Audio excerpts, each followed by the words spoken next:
So when I took over as CEO right at that moment, there was a scientist who'd done a whole lot of work with bats, and she'd identified a very small bat, a Christmas Island pipistrelle, that was in a lot of trouble on Christmas Island.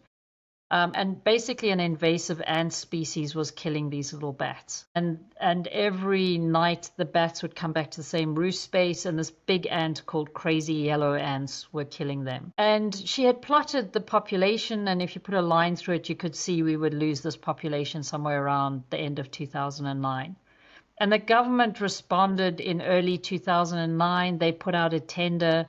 There was only one tenderer, which was a coalition of zoos. We worked together, we put a submission in, we negotiated with the government, and we finally put a team on the ground in August 2009. Their first job, we took the lead on the bats. The Perth Zoo took the lead on lizards, and Taronga Zoo were involved as well. And we tried to catch some bats. Put recording devices right across the range and realized pretty quick that the two people who were there, they were recording one bat. And they recorded that one bat for 5 days in which they tried to catch it. And then they never recorded it again. We literally arrived in time to record an extinction event. And we never heard it again. They stayed for another 5 weeks and the bat was gone. And that moment in time changed our trajectory as an organization, because we said, this is crazy. Why are we waiting for someone to tell us animals are in trouble? Why are we waiting for someone else to pay? Why didn't we go in February when there were 100 bats? Why did we wait? And we then made this promise that no Victorian terrestrial vertebrate species will go extinct on our watch. And that has changed everything we do. We sent back out our scientists and said, come and tell us what's in trouble. And they came back with 20 species that if we did nothing would go extinct. And that was in 2009. We then increased it. We got up as far as 27. We keep watching them and see who's getting better and worse.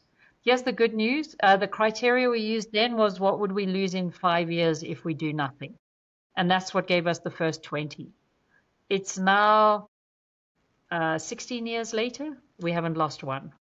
In fact, most of them are doing so well now that we're able to move away from some of the work we're doing. And for each species, we do something different, because for each species, there's a different threat. But I could probably, if you gave me more time, run through most of the 27 and tell you what we've done and why. Well, which is your favorite one? Which is your favorite one, if I may ask that? That's not fair, because I pretty much love them all. I know, it's asking who's your favorite child, right? It's the same question, but... Well, let me give you one that I talk about a lot at the moment. The Victorian grassland earless dragon. It's a tiny lizard. They were extinct we thought they were extinct in Victoria. We hadn't seen them for 54 years. And that wasn't because we weren't trying. Every year we paid for surveys. We kept sending people out. And every year some smart person would say to me, this is the one you're going to lose. You said you won't lose a species on your watch. You haven't seen it. I'm like, they went extinct 50 years ago. I'm not going to be held accountable for that. But anyway, we kept looking. And then about 3 years ago, 2022, they were doing some pre-development surveys out in the west of Melbourne. These two young scientists pick up a lizard and go, this is a really weird lizard. Take a picture, let it go, send us the picture, and my team lose their minds. A species that hasn't been seen for 54 years has just been seen by two people who don't know what it is, and they've sent us a picture. And so within the matter of a week, we had permits, we got out there, we collected some. We now have close on 200 in our breeding facility. We've gone from a species no one had seen to a species that's well on its way to recovery. And that's what's so exciting about what we do, is it's full of ups and downs. It's full of terrible moments we think we won't get it right. And then we get a breakthrough and suddenly it's an incredibly exciting story. And with each and every one of the species, there's these kind of real moments of success and joyfulness where we can celebrate. Yeah. And so that's what we do, is we work with 27 critically endangered species. On the other side, we work with inspiring little children to take action that makes a difference. And they do such cool stuff. They make cookies and sell them. They wash cars. They raise funds.